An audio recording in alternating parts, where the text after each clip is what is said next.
சிவானி காணாம போனதை நினைச்சு புண்ணிப்பட்ட வேதனை ரொம்ப அதிகம். அத கூட இருந்து பார்த்த நான் சொல்றேன். உங்களுக்கு அப்படிதான்டா தெரியும்.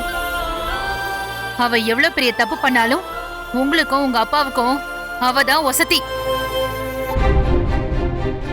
அதனால நீங்க அவளை தலையில தூக்கி வச்சுதான் ஆடுவீங்க. நடந்த உண்மை என்னன்னு தெரியாம ஆளாளுக்கு இப்படி வாய்க்கு வந்தபடி எல்லாம் பேசாதீங்க. பார்க்கல பொன்னியோட கவனத்தை திசை திருப்பி தானே குழந்தைய யாரோ கடத்திட்டு போயிருக்காங்க. பொன்னி தான் என்ன நடந்ததுன்னு தெல்ல தெளிவா சொல்லிட்டாளே. அப்படி இருக்கும்போது இதுக்கெல்லாம் எப்படி அவ பொறுப்பாக முடியும்? நல்ல பொறுப்பானா?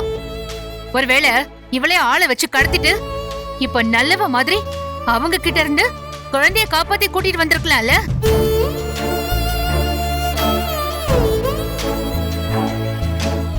கரெக்டா சொன்னீங்க. இததான் நானும் நினைச்சேன். நீங்க சொன்ன மாதிரி இவளே ஆள் வச்சு குழந்தைய கடத்திட்டு இவ்ளோ நாடகத்தையும் போட்டிருக்கா. வாய மூடு வெண்ணிலா.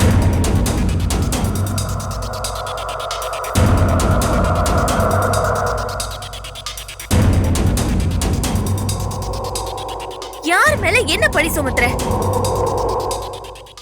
சிவானிய நான் கடத்தினா? அவ என் உயிர்.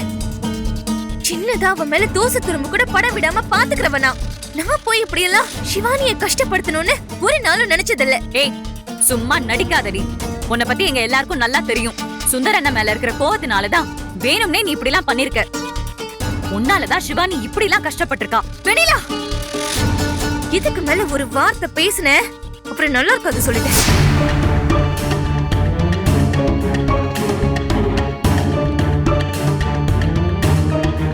என்னடி குரல ஒசத்தி பேசுற? தப்பு பண்ணவன் நீ. அத சொல்லி காட்டினா உனக்கு எரியுதா? பாத்தீங்களா தெய்வ எப்படி பேசுறான்னு? நீ பண்ண காரியத்துக்கு உன்னை பார்த்ததும் பலர் பலர்னு அரைனோம் தான் இருந்தேன். எங்களை பழி வாங்கறதுக்காக எங்க பேத்தியை இவ்வளவு தூரம் கஷ்டப்படுத்திட்டல. நீ எல்லாம் நல்லாவே இருக்க மாட்டடி. என்னமா பேசுறீங்க? சக்தி சொன்ன மாதிரி இன்னைக்கு சிவானி கிடைச்சது காரணமே பொன்னிதாமா. அப்படின்னு நீங்க வேணா நினைச்சுக்கோங்க. நாங்க ஏன்டா அதை நம்பணும்? எல்லாத்தையுமே சந்தேக கண்ணோட பாத்துக்கிட்டு இருந்தா கடைசி வரைக்கும் உன்னால எதுவுமே நம்ப முடியாதுக்கா.